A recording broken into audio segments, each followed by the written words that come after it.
Have you ever thought, why bother voting in New Jersey? You've seen the people in charge, and for the most part, they don't look like you, think like you, or seem to care about your values. Actually, they don't represent you. You've gone to demonstrations and heard some impressive people who had great new ideas, but they never seem to get elected. It seems that the same people win every year. There's a reason for this. In New Jersey, it's all about the primary election ballots. This is the county line. Party leaders place their favored candidates in the line, hoping you will vote for them blindly. They try to hide the independent voices where you won't see them. A candidate's position on the ballot, not their platform, determines whether they will win. This is not a level playing field. It's a stacked deck. New Jersey is the only state that does this. In all other states, ballots are organized by the position candidates are running for. It is clear who is running for what position, thus allowing voters to choose whomever best represents them. Only in New Jersey, you have ballots where the competitors to this guy, the county clerk who gets to draw the ballot, are way over here. And there are two of them in one column, confusing voters who invalidate their ballot by voting for both. The end result? Stagnation. No congressional incumbent on the ballot's county line lost a primary election in New Jersey over the last 50 years. Meanwhile, nationally, 8 congressional incumbents lost a primary election this year alone. And no state legislative incumbent on the ballot's county line lost a primary election in New Jersey since 2009, while nationally, 154 state legislative incumbents lost a primary election in 2020. This is not what democracy looks like. We deserve better ballots. Join the Good Government Coalition of New Jersey's Better Ballots New Jersey campaign and help bring democracy to New Jersey. Go to www.betterballotsnj.org for more information. So Yael Niv is a Princeton University professor studying choice and decision making. She's one of the co-founders of the Good Government Coalition of New Jersey and is the president of our board. Thank you, Kate. So let me share screen again and just a second, go to, there we go. Yes, okay. So thank you all for joining us today for the launch of the Good Government Coalition of New Jersey Better Ballots New Jersey campaign. This is a nonpartisan statewide campaign to restore true democracy to New Jersey. Good Government Coalition of New Jersey is a nonpartisan, fully volunteer grassroots group that was founded in 2017. So it's 17, 18, 19, 20. It's about 4 years old. And its mission is to strengthen democracy by working with residents across our state to bring greater transparency, accountability, and participation to state government and to local government. One thing we've recognized is that the current political system in New Jersey is completely broken. I'm sure you all know that government at all levels is dominated by a small number of individuals with money and power, and they shape decisions in backroom deals. They're unaccountable to voters. Some of their accountability is performative, but when it comes to the real deal, they do what they want and what serves their best interests. And part of that, or a big part of that, is due to the way our ballots are structured. So our goal is to ensure that all branches of government at the state and local levels work on behalf of all of us, and that is why we're launching the Better Ballots New Jersey campaign. This campaign continues work that we have already been doing in the last several years to increase awareness of the county line on the primary ballots and how it subverts our democracy. So we're continuing our previous work. That is not stopping. So education of voters, affecting change through county committees. Many people here are on county committee. We're going to continue that work. But the goal of this specific campaign is to put pressure on the legislature to mandate better ballots. This is a really tough climb. Many of our representatives have their current jobs thanks to the county line. and they won't change the ballots unless they really have to. So our goal is to put as much pressure as possible from below, from the grassroots, to make clear to them that yes, they do have to. So although the campaign is just kicking off, we already have many partners. Many of them are here at this meeting. And so first of all, I wanted to thank all of our partners for supporting this campaign, for jumping on early, and for working with us as a coalition. But this is not enough. We have this meeting because we need you, and you as every person on this meeting, and your groups, and your spheres of influence for this pressure to be effective. So it really has to come from all directions. From all of you, from all of the organizations, all of the groups and the communities that you're part of, and really from everywhere in the state. So tune in. I want to first let you hear from our amazing speakers, and at the end, I will give you concrete steps that you can take. So as Ira Glass says, stay with us. So first up, we are excited to have Jess Burns speak. Jess Burns is the Executive Director of the League of Women Voters of New Jersey. She has been with the League of Women Voters since 2007, previously serving as the organization's Communication Director. The League of Women Voters of New Jersey has stood out as a critical and trusted voting rights and civic engagement organization, educating hundreds of thousands of voters about important election and policy information. The League is dedicated to defending democracy and empowering voters. So we're ready when you're ready.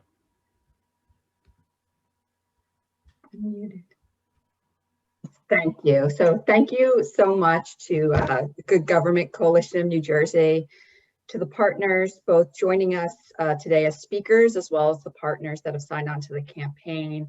And I also want to thank the folks in the audience today. I know that this movement has been building for many years and that there's been a lot of work done already on the ground to get to this point.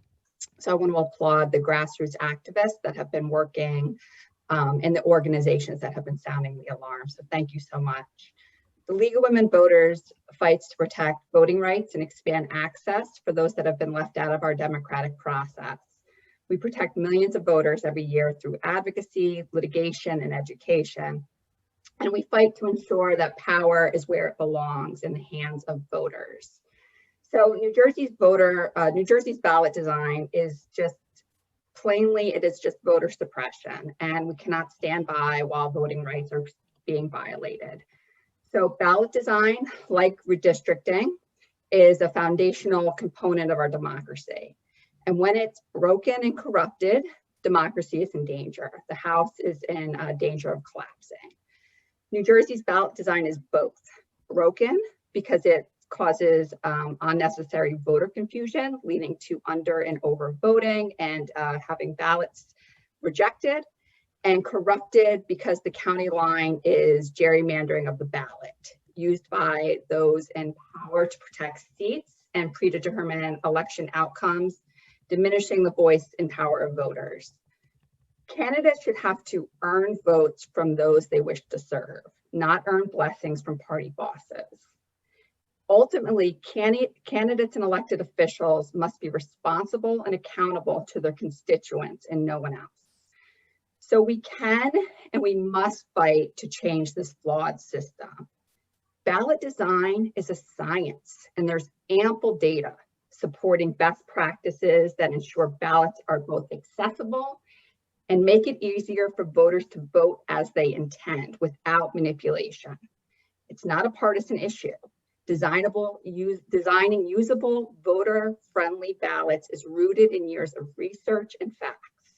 So right and truth are squarely on our side, and the League of Women Voters is dedicated to standing beside you all. Thank you so much for bringing us in.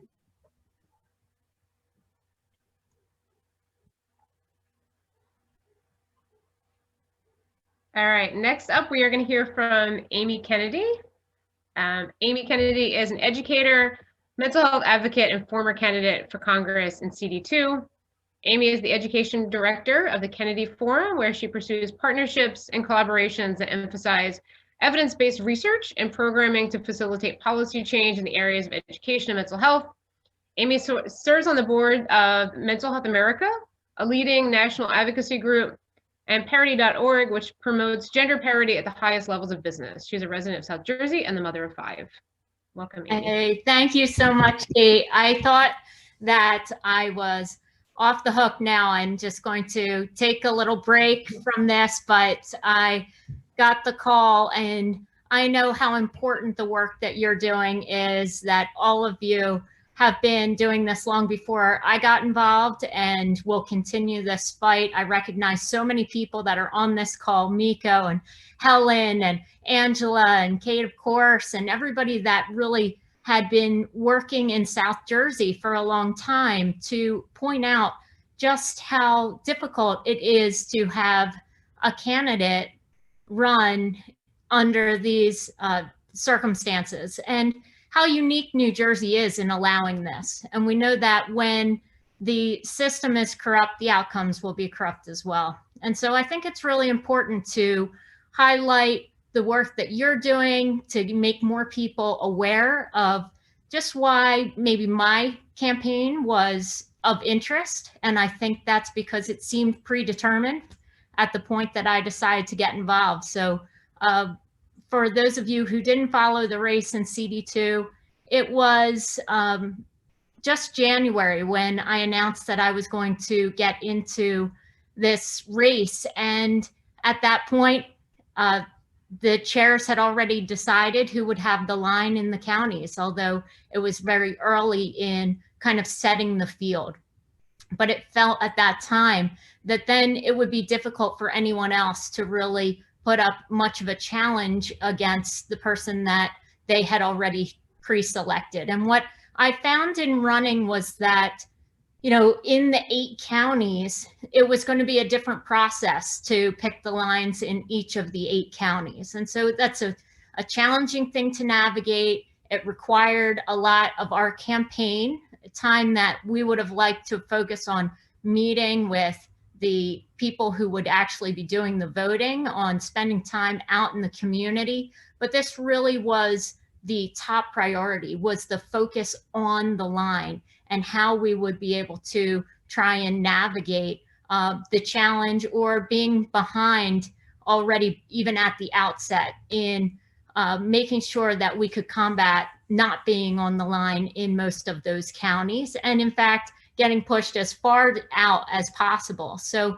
this was really difficult. I think it's something that I had an advantage in the fact that I had some name recognition that allowed me to be more successful than maybe another candidate who would be coming into this same situation next cycle and not be able to overcome those odds. And so the work that that we have in front of us will be to really just bring New Jersey up to speed with what's happening in the rest of the country. We all know how important transparent ballots are. I know that the person who won for this district said that he's very interested in election reform. So this would be a fantastic place to start. So I'd love to see that transparency happen for our district and for the whole state, and know that we have a long way to go, but that the work that you're all doing will continue to pull me back in and get me engaged, because I experienced it firsthand, and I'm excited for your leadership on this.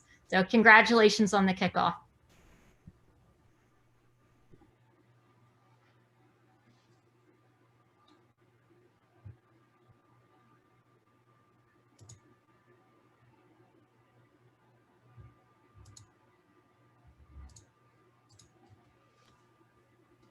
Thanks, Amy. We're excited to pull you back in. That's definitely the plan. So next up, we are going to hear from Brandon Mccoy. We're excited to introduce him.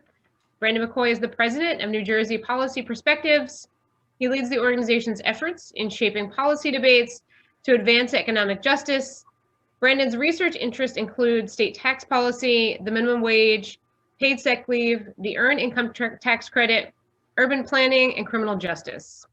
New Jersey Policy Perspectives drives policy change to advance economic justice and prosperity for all New Jerseyans through evidence-based, independent research, analysis, and advocacy. Welcome. Thank you, Kate. And thank you, everybody. Great to be with you. Congratulations on the launch of this incredibly important and critical campaign. Again, my name is Brandon Mccoy. I am from New Jersey. I've never not lived in New Jersey. I've been to 45 states. I know my options, and I would like to stay here very much. And so I would like to keep improving my home state. Very warm welcome to folks from Soma Action. I am a Columbia High School 2005 alum, and so very happy to see you all here. You know, the issue today that we're discussing is one that's incredibly critical for all the reasons you've already heard from incredible speakers. Also the really helpful video up top sort of shaping it and framing it in stark terms. The fact of the matter is New Jersey is, for whatever reason, is the only state to do ballots this way. And we do it this way to protect power. And we protect power of those who are already in office. And when you look at those who are in office, it's not exactly representative of the state's population, right? When you think about New Jersey, we're an incredibly diverse state. That's something to be proud of. That's something to celebrate.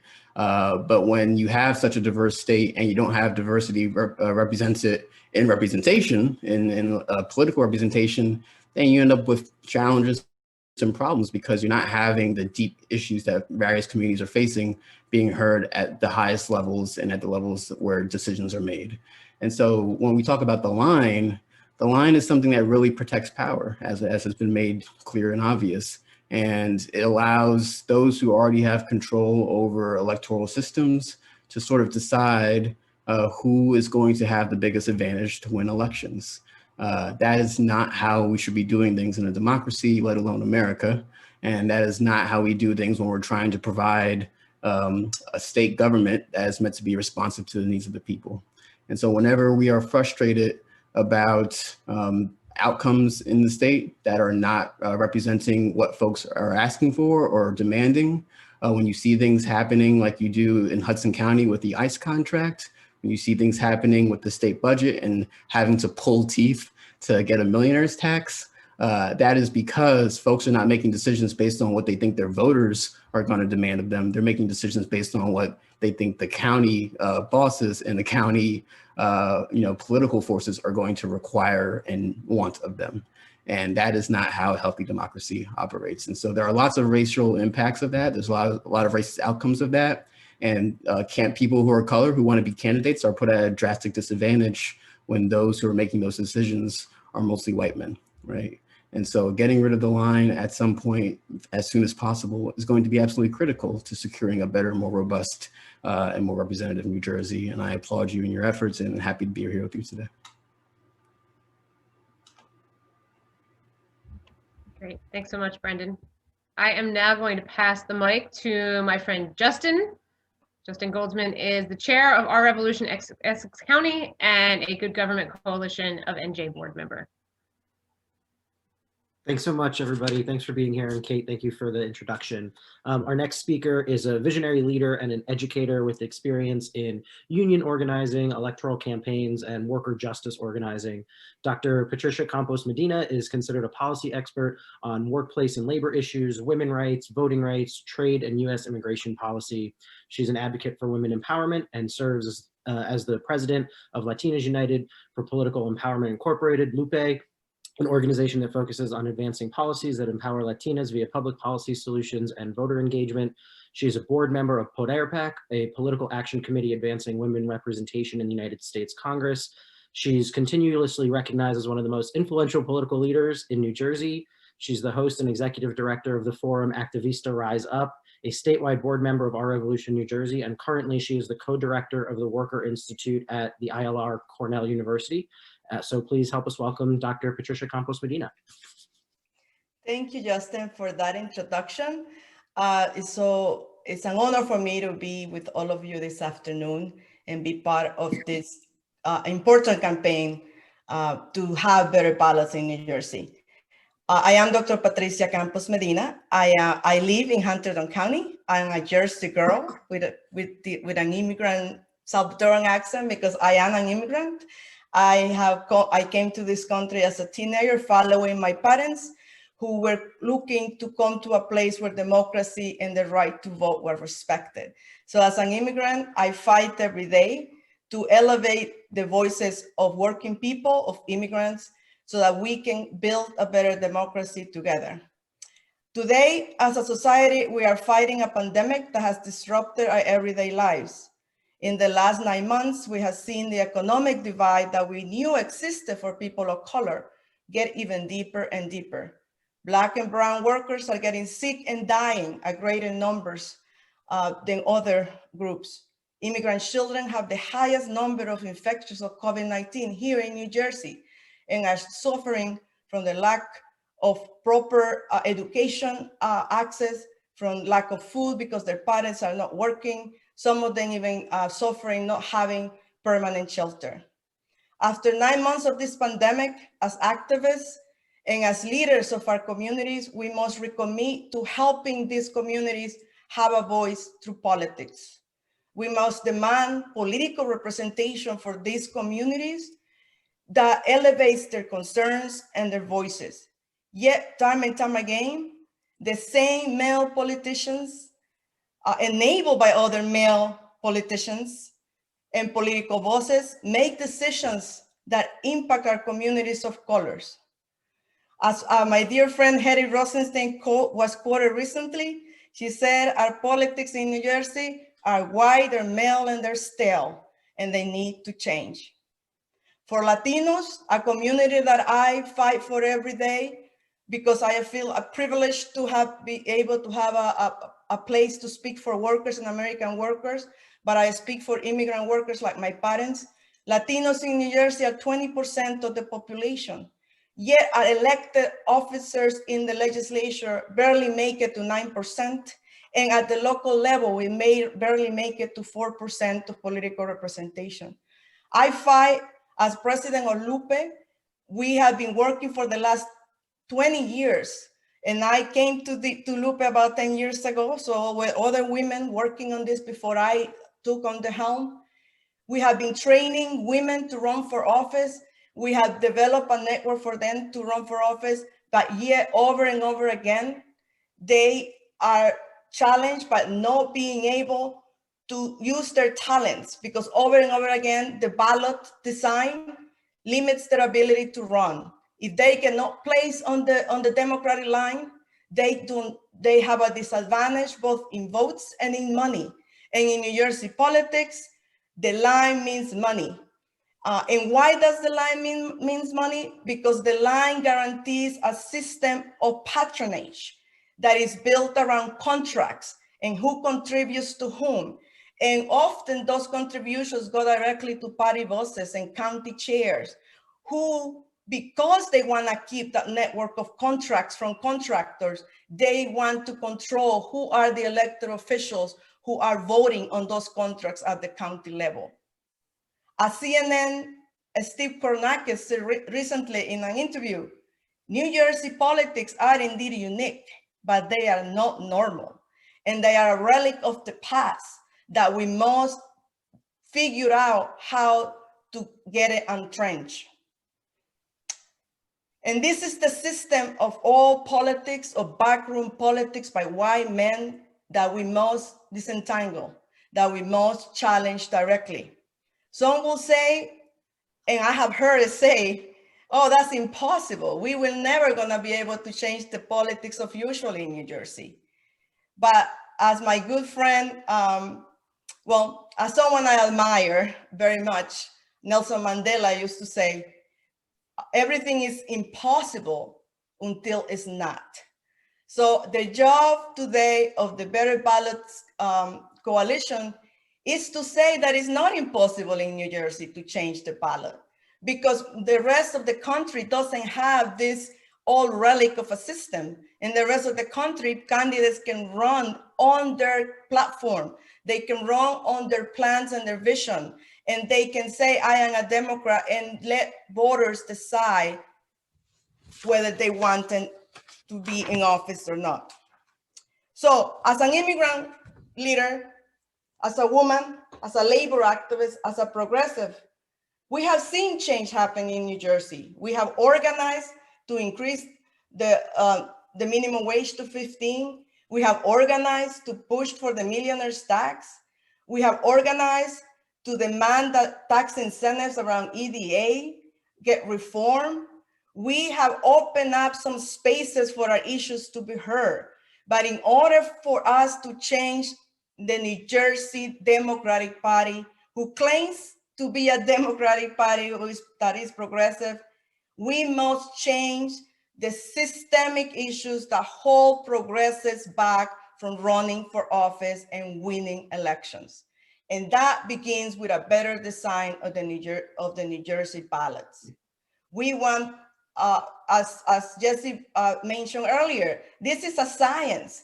We know what encourages good politics and good voting practices. So let's stop using the relics of the past in which local clerks decide how to do a ballot that benefits others and excludes many.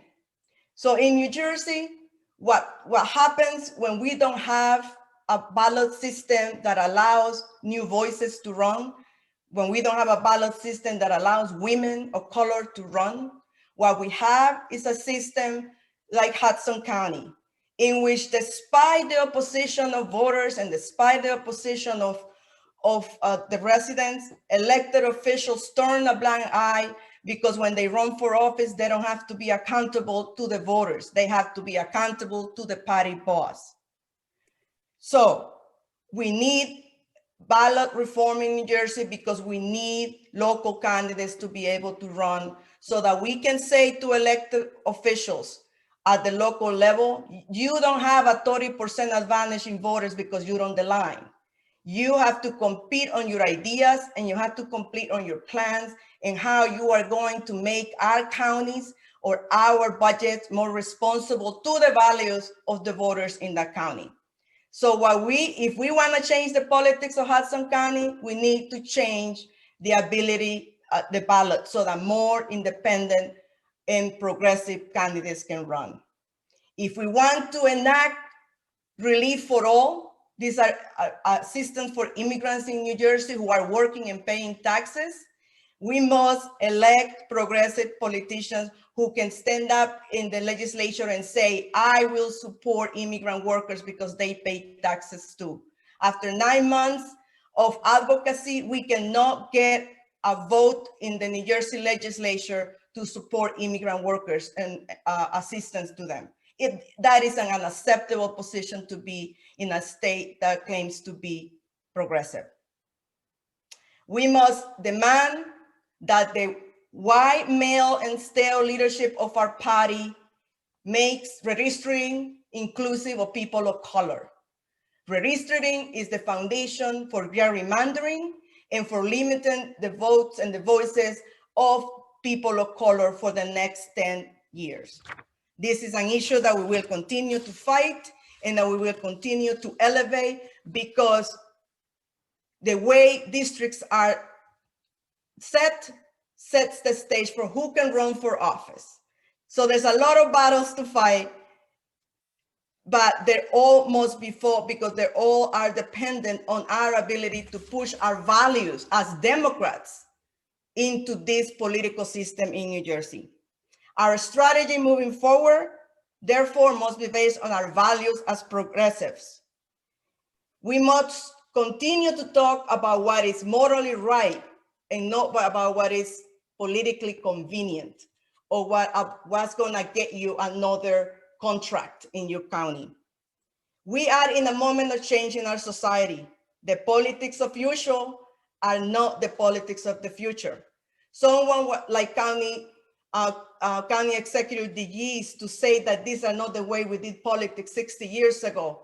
Yes, it's not the way we did politics 60 years ago, because today Democratic activists are women, are people of color, are young, are brown, and we do not accept a political system in which deals are made in the back of the room. We want to be at the front, and we want our politics and our issues being dealt with directly with us, those who represent those communities.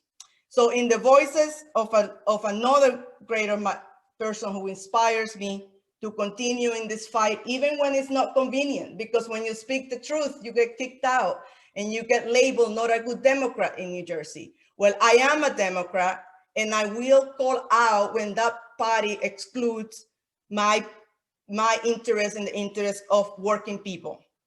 As Reverend William Barber says, this is a moment of change, and we must embolden our resistance. We must register discontent with the status quo in our political system in every corner, in every space. New Jersey, we are ready to change the politics of the state, and we will do it together. Thank you for having me as part of this forum.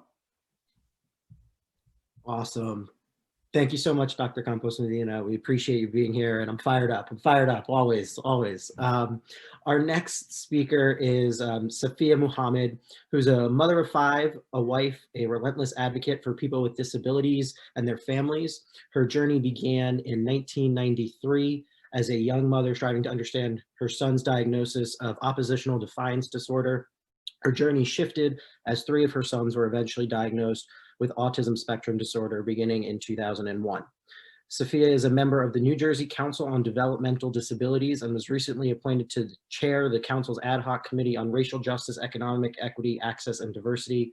Safiya's efforts of community organizing and lobbying for the rights of people with disabilities has afforded her a seat at the table with countless politicians, including up to the White House.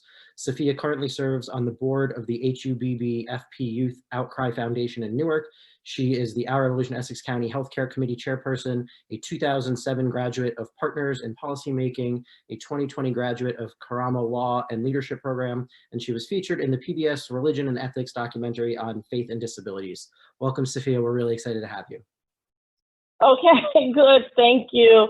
Well, that just tells you it's always important to be adaptable, to be ready for change, because anything can come up at any time. We're human beings, and we're working with an fallible system, which is technology. And so here I am. So thank you, and thank you all for your patience. I am Safiya Muhammad, and I just wanted to simply state to you that when you see politicians hitting the streets in your community centers, holding town halls, or any other type of outreach to various demographics, they often focus on African Americans, Latinos, the LGBTQ community, suburban women, but how often do you see politicians talk about or reach out to people with disabilities? In 2018, 14.3 million people with disabilities were reported to have voted. Rutgers University School of Management and Labor Relations reported that voter turnout among people with disabilities surged by 8.5 percentage points, and that was in 2018. Voting the line can cost you your savings, your pensions, sacrifice your futures. Compare voting the line to selling your vote. Compare it to like selling your, it's like selling your vote. Compare it to moving to an affluent neighborhood just to get your kids into a better school system. So now, why must our zip code always determine our rights and our entitlements as taxpayers and voters? It's no accident that the county line is prime real estate on the New Jersey primary election ballot. The county line is bought by the party machine with top dollars, corporate donors, super PAC sponsorships, and entities who aren't vested in our communities or our futures. Entities who are investing in tax breaks, development deals, and political favors. And it's important to understand that if corporations and county lines determine our election outcome, is that a democracy or a dictatorship? Campaigners and legislators are missing an important vote by their most vulnerable voter base, people with disabilities. And where are the accommodations on the ballots? Where are the accommodations at the polling sites for people with disabilities? Where are the Democrats and the Republican bipartisan efforts that we saw cohesively written and enacted into the ADA? Disabled voters, they're the most diverse voting bloc in the state, in the country, in the world. Disability culture is the most inclusive culture and most diverse community in the world. The disability community is racially, ethnically, religiously, geographically, politically diverse. Party affiliations are congruent to those who do not identify as people with disabilities. A county line vote encourages favoritism, encourages nepotism, egotism, and it renders the voter's voice irrelevant. Today, candidates on the line are not taking the time to campaign, to stump, or even to meet with constituents. It invites segregation of access, as one diagnosis doesn't fit all people with disabilities. One line does not represent all needs of people with disabilities. This kind of groupthink cannot limit, it can limit access to supports. It can limit services, and it can limit voting power for underserved and underrepresented communities. And that's important for us to know and understand. People with disabilities are 30% of Democrats, 23% of Republicans, 30% of independents. In the general population, and this was from a Gallup poll, 31% of the population are Democrats, 26% are Republicans, 41% independents. Now, people with disabilities, if they are voting and they consider the candidate who is voting against disability matters, you can see them out at the polls at 87%. But people with disabilities, if they like the candidates, you can see about 85% of their votes choosing and showing so. People with disabilities are not a single issues voter. They are not. Many people with disabilities don't qualify for public health care coverage, and 80% of those voters, they're concerned with health care, while only 39% of those voters are concerned with actual supports and services. And yet we find that in the election, we have to carefully look at the ballot. We have to help people understand that when you look for the names of the candidates, the people who you know to be committed to the betterment of your future, you'll have a better outcome. You'll have a better outcome in your legislature. Look for the candidates that you see in the schools. Look for the candidates you see in your supermarkets, that you see in your streets. Corporate sponsors buy the line, and it ultimately will cost us everything. So again, look for the candidate who you know for sure is a champion for working families, for people with disabilities, for your communities, a champion for immigration rights, a champion for LGBTQ rights, a champion for all people. Look for that candidate, look for their name. Vote the name, not the line. Abolish the line. This is our best chance at democracy. Thank you so much again for your patience. I really appreciate it. Technology is not my friend today.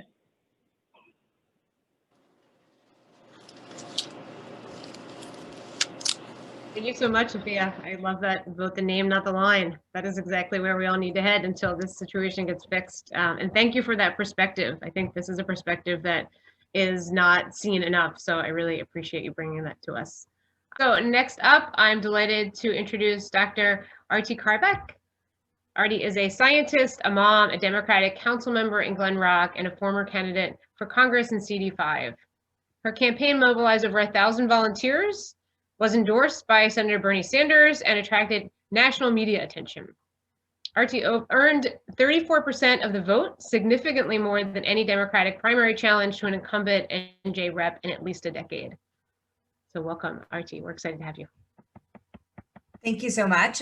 Kate, thank you so much for that very nice introduction. And thank you all really for having me here, but more importantly, for this incredibly, incredibly important kickoff. I'm thrilled to see how many people are on this call. I'm thrilled to see how many people are part of this coalition. And that's exactly what it's going to take, this broad coalition, all of us working together, right? When I was running for Congress, folks across the political spectrum, no matter where I went, would tell me that the system was rigged. Why am I running for Congress? The system is rigged. You're not going to be able to do anything. And they're right. It is rigged. We know it's rigged in New Jersey because of the ballot line. Because what the ballot line does is to make sure that the outcome is already known. It is predetermined, as we've said over and over again. So what that means is that we cannot, systemically, we cannot hold incumbents accountable for their actions, no matter how terrible, because the result is always going to be a foregone conclusion. So why bother, right? At the end of the day. So what's happening, and what has happened over and over again, what we are living through now, is the same small group of people in power, the same small group of power brokers continue to stay in power. And it is almost impossible to move the needle unless you have a tsunami of change. And that's completely unacceptable. This is not representational democracy. If we sitting here doing all the kinds of things that we're trying to do cannot possibly change because the outcomes are completely a foregone conclusion, what it happens to do is cause cynicism, disenchantment, and really the kind of reaction that I got almost everywhere I went at the beginning of the campaign, where folks were very interested in change, but felt hopeless, felt that they couldn't really do anything because the system is rigged. We need a disproportionately huge amount of activation energy. We need a sustained effort to make even a little bit of progress in this kind of an environment. So during my campaign, we had an incredibly broad coalition of organizations. I was lucky, I was fortunate. We had incredible volunteers. We had nationwide, statewide, locally folks coming on board, helping and trying to sustain this effort. We had activated hundreds of volunteers, made thousands and thousands of contacts with voters, even during a pandemic. And even then, the power of the ballot line made it incredibly difficult to overcome. And ultimately, we were unsuccessful. And part of that has to do with not only that the voters are steered toward the same old choice, that the ballot is intentionally confusing, it's intentionally designed to obfuscate any independent thinking, but it's also because people are afraid and disenchanted, and they know that nothing is going to change, so why bother?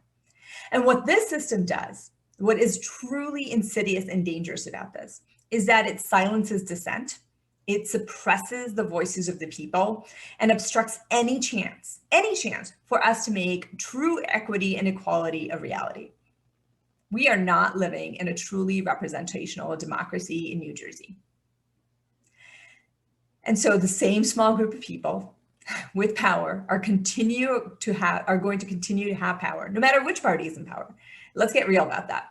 The same small group of power breakers are going to continue to have that money and are continue to consolidate that power. And really, we're not going to move the needle in any way possible unless we do everything that we possibly can to change that ballot line, which is why we're here today.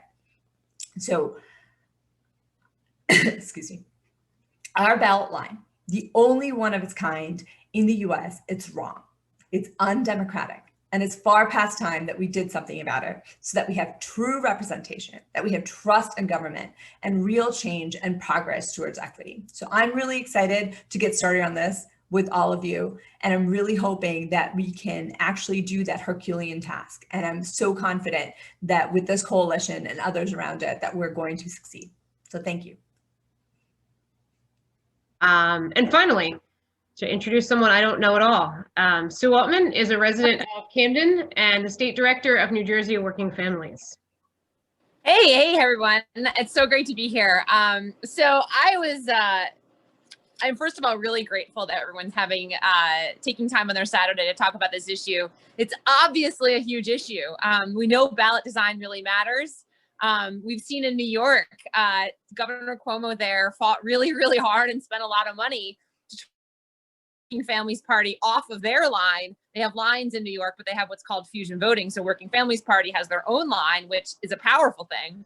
And Governor Cuomo over there, of course, doesn't like that at all, and spent a bunch of money to try to get them to not have a election. But fortunately, Working Families was able to keep their line, which is great because it's a minor party line, which changes the power dynamic. So we have a long way to go in New Jersey. As much as I talk to national counterparts, they're always saying, oh my goodness, I can't believe what kind of mess New Jersey has. So it's our mess. We're proud of our mess. and we're going to clean our mess up. And I'm really proud and impressed by everyone here who's here today. So I wanted to talk a little bit about why, like what is with the line that makes it so valuable? So many of my colleagues and friends and respected advocates on this call today have talked about how line equals power, but I'm going to extend that equation and say that the line equals power equals money, because I think in New Jersey, one of the things that is cynical, but sadly very true, is that what power gets you in New Jersey is access to money and access to resources. So over the summer, we had an intern, and the poor intern, Ava was her name. She's fantastic. She was a high school senior, very good at data science. She was working from home because of course we didn't have an office. And I gave her a job, which this poor thing, I mean, she was awesome at it, but her job was to go through and collect resources, data about the budgets of every single county freeholder office in the state. And we really only scraped the surface, but I think it would be really worth sharing some of her findings today because it sheds a light on exactly what's at stake and how much money is behind the county freeholder offices. County freeholders, which are going to be renamed commissioners January 1, are super, super powerful because they control so much money and they're directly tied to the county organizations, which are the same county organizations that award the line. So they're very closely entwined and in some cases, almost unrecognizably different. Here in Camden County, there's a lot of overlap between the party and the county freeholders and the county budget. So here are some stats for you to take home for you to mull over this wonderful weekend in December. The total amount of dollars that in 2019 freeholders controlled across the whole state, 21 counties, was $6.8 billion with a B, billion dollars. $6.8 billion. Now, the total state budget is about, say, $35 billion, which is a lot more than about $7 billion, obviously. But the state budget, think of all the checks and balances we have for the state budget. We have the governor, we have the assembly, we have the Senate, we have, well, we're supposed to have hearings. That's a whole nother conversation. We have hearings, we have opportunities for advocates to weigh in. We have think tanks who do write-ups about it. There's a lot of conversation across the state about the state budget every single year, and it's a giant a chip trading opportunity for all sides involved. Not a perfect process by any stretch, but at least one that's open to public debate. In the freeholder boards are typically 9, 7, 5 members. There's no checks and balances. We're talking about hundreds of millions of dollars on each of these boards for each of these boards. So for instance, I see some people here from Essex County. In Essex County, the annual budget of the freeholders is $698 million. There are 9 of them. 9 freeholders control $698 million. That is a ton of money. That's contracts, that's works projects, that's jobs, that's personnel, that's so much money. Power is money because with every contract you get out there, that's a friend that you've made. That's somebody's lunch that you've bought. That's somebody whose support you have. So more money means more power. So if you think about that, for $698 million and 9 freeholders, that's $77 million per freeholder seat. And as Mara's pointing out, it's all very much controlled by Joe D. And in all of the counties, it's very much controlled by the county executive directors or freeholder directors, 90% of which in New Jersey are male, or sorry, are white. I apologize, are white. So actually it might be male. Hold on, let me just double check that. The point is they're not very diverse. It's either they're 90% male or 90% white. But the point is they're not very diverse. In Union County, $615 million are controlled by county freeholders. Bergen, $550, Camden, $377 million. These are huge, huge budgets. So these are the reasons that counties are holding so deeply close to those lines at the county level. We already know about the state level politics, and we've heard about the millionaire's tax, and we've heard about how marijuana was really hard to pass because of all these really conservative legislators who are far more conservative than the state population overall. So there's the state side of things, but there's also the local county side of things. Advocates, I completely implore you to make a New Year's resolution that in 2021, you are going to go to freeholder meetings. Our friends in Hudson County, the Hudson County Progressive Alliance, and Amy Torres's group, and Caitlin's group, and all those groups, Hector, I can't even name everybody up there. You all brought a national lens to the messed upness of our freeholder system and how budgets and freeholders are connected, and in the most egregious, ghoulish, Caitlin used that word, ghoulish way possible. So in 2021, make it your resolution to go to county freeholder meetings and find out what they spend money on. Look at it closely. Working families will be doing more work in the county area in 2021, and we look forward to doing that with you and alongside of you and amplifying what you're doing. But the money is where the story can be told. So thank you so much for having this today, Good Government Coalition of New Jersey. You guys have been doing this work. Other folks have been doing this work. Very, very impressed with everything that folks are doing. And working families will be deeply involved in this fight moving forward. And we are proud and excited to be in this space with you all. Thank you.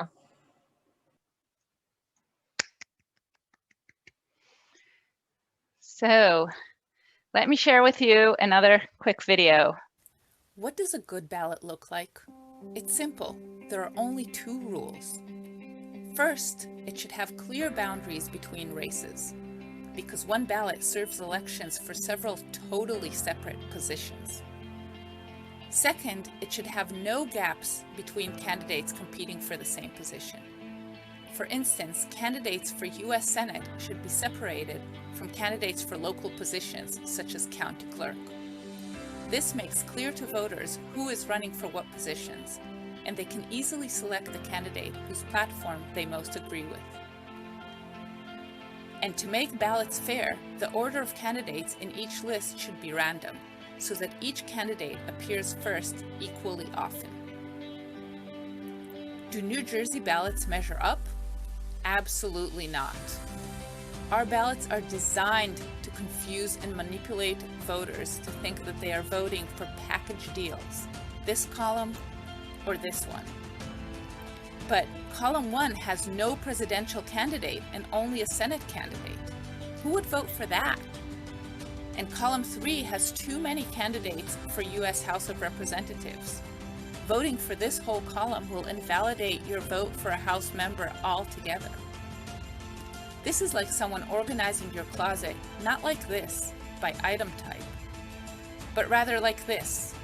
So when you choose what to wear, you end up with no shirt and 2 pairs of shoes, which means that you actually go barefoot. This ballot structure is no accident. It is fully intentional. It ensures that candidates in the one full column, the so-called county line, always win, regardless of platform or whether they truly represent voters. This is not a democratic system. To bring better ballots to New Jersey and save our democracy, ask your local representatives and organizations to sign the GGCNJ resolution to establish a fair ballot. For more information and to sign on as a Better Ballots New Jersey campaign ambassador, go to www.betterballotsnj.org. Okay. So the last little bit of today is what can you do? And let me do that, get that started.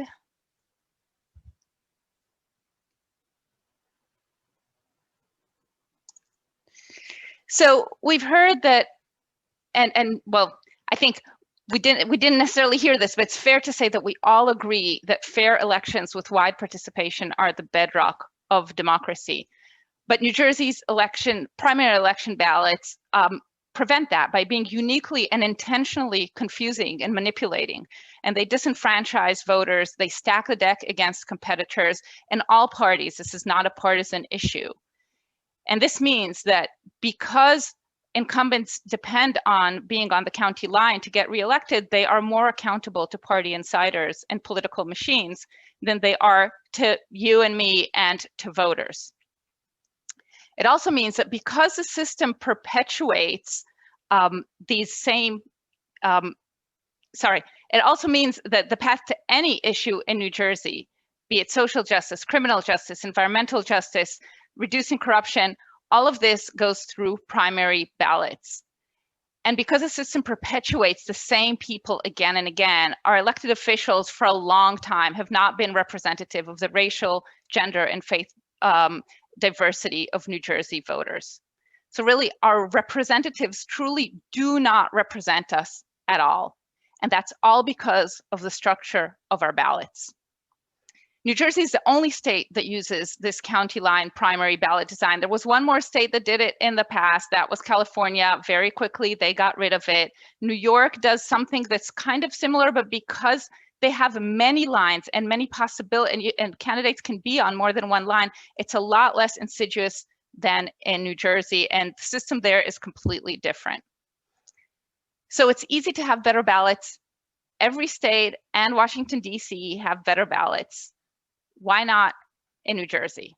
And that's a rallying call here. And I want to first thank all of our wonderful speakers, Jess Burns, Amy Kennedy, Brandon Mccoy, Dr. Patricia Campos Medina, Safiya Muhammad, Artie Karbeck, and Sue Altman for their amazing energy and points of view that really point us to, like, we really, really need change. And others that have not spoken today and are here, Hector Oseguera, Rena Margolis, Herb Tarbus, and many others who have run off the county line, who have, tilted at these windmills and done the really brave thing. And many of you here, actually, I saw people who ran for county committee off the county line, even running for the lowest position, county committee, the smallest local neighborhood thing. Running off the county line is a huge, huge lift. And we want that to not be tilting against windmills. We want that to be something that is a real democracy, that you can really run. When you have great ideas, you can run. And if people agree with your platform, you can become their representative. So what can you do? So we have a resolution. It is on our website on www.betterballotsnj.org. And our goal is to have all groups, all organizations in this state sign that. And when I say all groups, it's really everything from your local, your church group, your township, your mayor, your special issue groups, ACLU, so the national ones, but also the local ones, the one that's fighting against the changing your river into a dam, whatever, anything in the neighborhood, all of these organizations, their power to change something goes through the line. And so as individuals, what we're asking you to do is sign on as a campaign ambassador. There's a sign-up sheet on our website as well. If you sign on as an ambassador, we'll give you a toolkit, we'll support you, we'll connect you to other people in your area that are working on these, that are working on getting the same organizations as you're working on to sign the resolution, and we will help you every bit of the way. And when I say you are really mighty. So just today, as I said before, when we were just starting, we have people from 18 of 21 counties in New Jersey, but we also have people from so many organizations. These are the organizations that you said that you mentioned when you signed up, and there must be more than 50 here. So if all of these organizations, I think it's actually closer to 100, if all of these organizations sign the resolution and more, then we will be able to show the legislators that there is real groundswell of support for changing our ballots. And this is not one voice, and this is not 100 people, and this is not 1,000 people. This is our whole state. So on the website, this is what the website looks like right now, but it's going to change after today because we're not going to have the call for this meeting. We're going to have a what you can do, and already you can sign on as a campaign ambassador. You can sign the resolution to establish a fair ballot. So this resolution is for groups and organizations, but we are also going to have a petition that individuals can sign. But don't let that be the last thing that you do, sign the petition and you move on. Be a campaign ambassador if you can. That's how we really affect change.